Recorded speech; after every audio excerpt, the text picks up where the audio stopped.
Cyberific. Hi everybody, just want to speak to you on the topic of is coronavirus aimed at black destruction? And when I say the word or color black, what colors are involved in making black as a color is actually blue, yellow, and red. So this reflects, I would think, most people of color around the world. And if you look at what's happening with the coronavirus, just today there's a headline that says the coronavirus fight. White House health advisor says, Dr. Fauci, that is, says we will never get back to normal. And there's also another article from Dr. Fauci saying we're not going back to normal without a vaccine or treatment. And also it's been reported by Dr. Fauci saying there's a higher rate of mortality among African Americans. And also, if you do the research on Louisiana, 70% of the death rate or people who have died from coronavirus in Louisiana alone, 70% are African American. Now, I'm not suggesting that specifically coronavirus has been created to target a specific group of people, but I just want to stretch your imagination and think about it. Think of the fact that there's an election coming up in the United States of America. Also, if you look at the population around the world and think of Africa and think of Canada and all the countries around the world, Brazil, Cuba, the Caribbean, coronavirus, if it has such a high mortality rate among Afro Caribbean or Afro Americans, then this is a worrying trend. It definitely is worrying to me as someone of African Caribbean descent. And Dr. Fauci warns African Americans disproportionately are hit or being hit by coronavirus complications due to underlying conditions.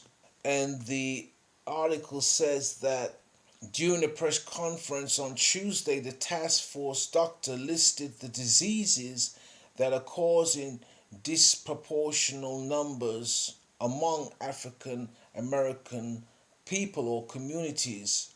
And I would say that's going to be around the world because it's the same coronavirus around the world. And it says that Dr. Fauci said sometimes when you're in the middle of a crisis, like we are now with the coronavirus, it really does shine a bright light on some of the real weaknesses and foibles in our society. We have a difficult problem of exasperation of a health disparity. We have known literally forever that diseases like diabetes, hypertension, obesity, and asthma are disproportionately afflicting the minority populations, particularly the African American.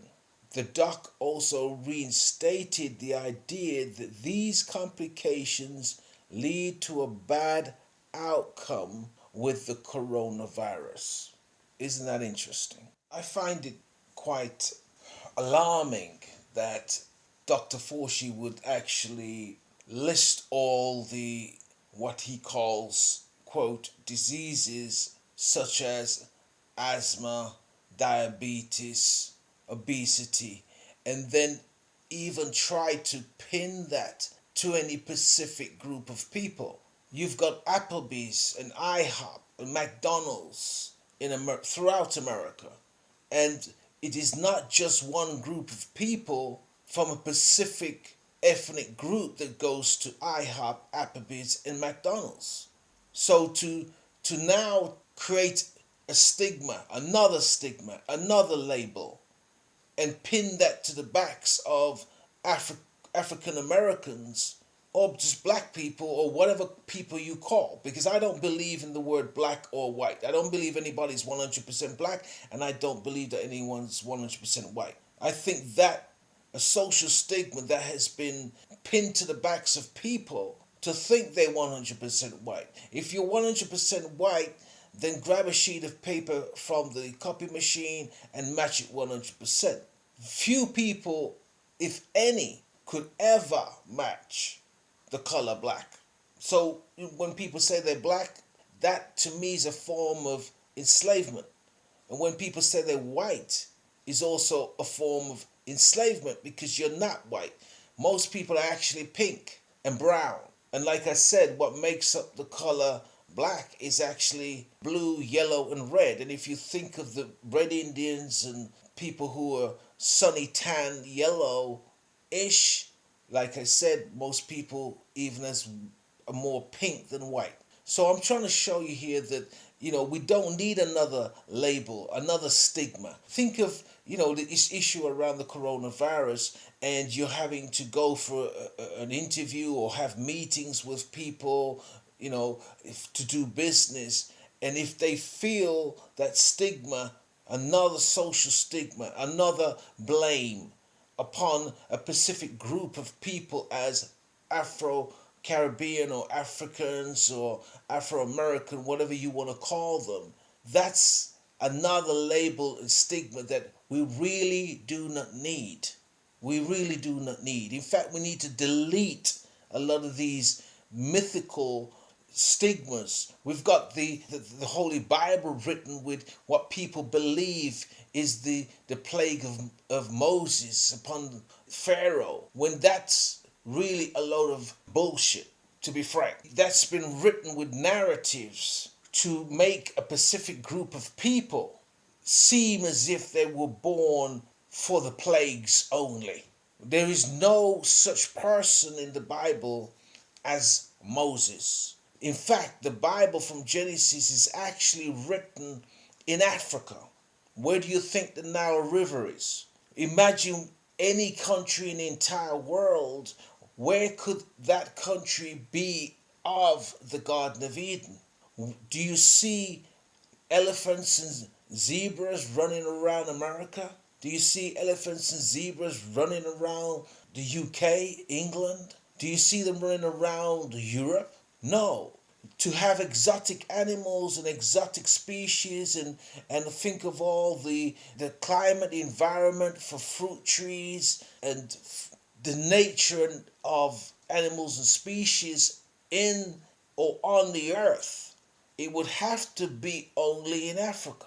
And that's why the Bible of paper versions, man-made Bible versions, versus what's written on stone of Egypt, Kemet, Nubia, Africa, and around the world of the pyramids in Mexico, these things prove factually, historically, archaeologically, that the Bible is written first on stone before it even hit paper. And this is why we've got to be careful how we use terminology and stigma to now place coronavirus on the backs of African Americans or Africans or people of color. And another article says that coronavirus broke the jobs market. The data hints at a far bigger crisis. Over a billion people around the world are going to suffer financially as the coronavirus sends the job market into a tailspin. And obviously this will affect low-income families, single mothers of all nations, tongues and people. But when you look around the world and look at America and look at Canada and the UK and Europe and Africa and Brazil and Cuba, this is going to have a major impact on low-income families. And we know who the majority of low-income families are. These are black, brown, Mexican, Latino, Africans of the world, not just any particular country. And this is worrying, and I just wanted to share with you in this video. And I've actually written an article on this, and I'll place the link below for you to read the article, because we're in the early stages of coronavirus or COVID-19, and it's concerning to me, and I'm sure it's concerning to you, of all nations, tongues, and people. But also, it's interesting to see that 20,000 troops are being deployed, and that's across the United States of America. It's troubling in so many different ways to think how families are going to cope, especially single mothers with children, the elderly, the disabled, people on low incomes, people who live in countries that don't have shops and stores locally. This is truly, truly something of a severe magnitude that really and potentially is catastrophic worldwide. What are your thoughts on the coronavirus epidemic or pandemic? How do you feel about the coronavirus even being created by someone or people or a group of people?